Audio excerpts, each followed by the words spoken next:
저 이런 것 같아요. 제가 좀 똘끼가 있다 보니까 돈키호테 같은 성향이 옛날부터 있었어요. 이제 부모님 앞에서는 말 잘 듣고 공부하고 학교 가면 뭐 규율 따르고 했지만, 그걸 제가 의대 다닐 때까지 30년에 가까운 세월을 범생으로 살다가 내가 의대를 졸업하고 기존의 의사 선배들이 닦아놓은 길을 내가 굳이 가야 되냐. 그 후학들이 수천 명 쏟아지고 있는데 그 처방전, 수술, 테크닉들, 기존의 책자에 있는 것들 내가 굳이 할 필요가 있을까? 늘 그런 생각을 했어요.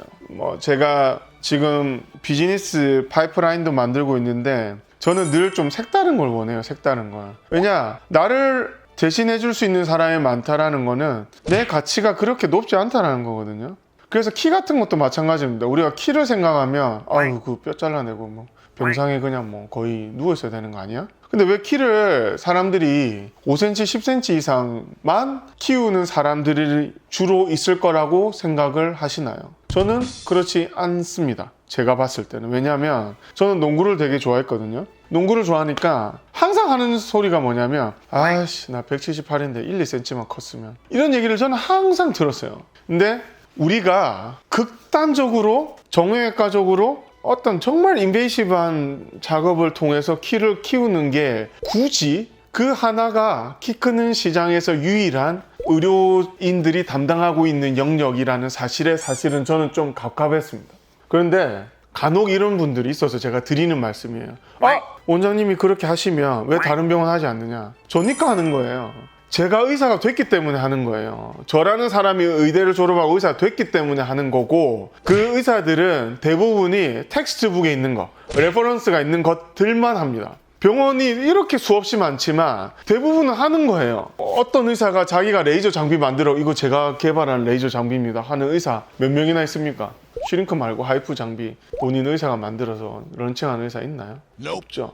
있을 수도 있겠다. 정말 극소수로. 화장품은 웃긴 게 라벨 가리죠. 밑에 다 이게 작업하는 마케터들이 있어요. 정말 의사가 이거를 화장품에 대한 고민을 하고 이렇게 만드는 의사 저는 거의 없다라고 봅니다. 그래서 다시 돌아와서 키를 키우는데 저는 딱 180에서 181이 왔다 갔다 하거든요. 근데 저는 183이 되고 싶었어요. 근데 제가 30대 초반에 그런 생각을 했어요.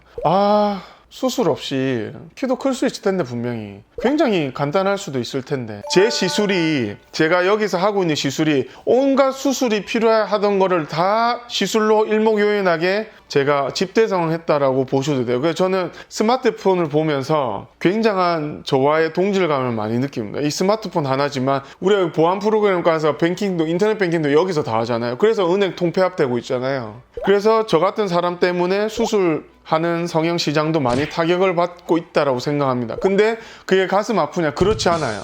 왜냐? 지금 자판기 달린 블랙베리 폰 쓰나요? 안 쓰죠. 좀 터치패드 쓰죠. 정전기식, 전자식으로.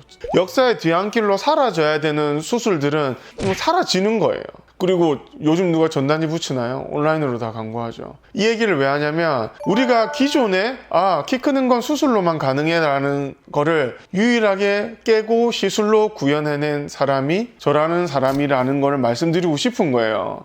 그리고 그 이면에는 우리가 자가 조직을 재생시킬 수 있는 어떤 물질에 대한 기술 개발도 같이 되었기 때문에 가능하다라는 말씀을 드리는 거예요. 저는 스티브 잡스가 일일이 이거를 분해해서 자기가 다 만들어낸 거 아니잖아요. 어셈블리 해가지고 이런 걸 만들어낸 거예요. 그래서 저도 여러 의료 기기에 관련 주입된 어떤 머티리얼, 저는 인젝션 머티리얼에 되게 관심이 많았어요. 예전부터. 왜냐? 모든 부위에 주입이 가능할 거라고 생각을 했기 때문에. 그래서 제가 성형수술을 끊은 거예요. 몇 년 하다가.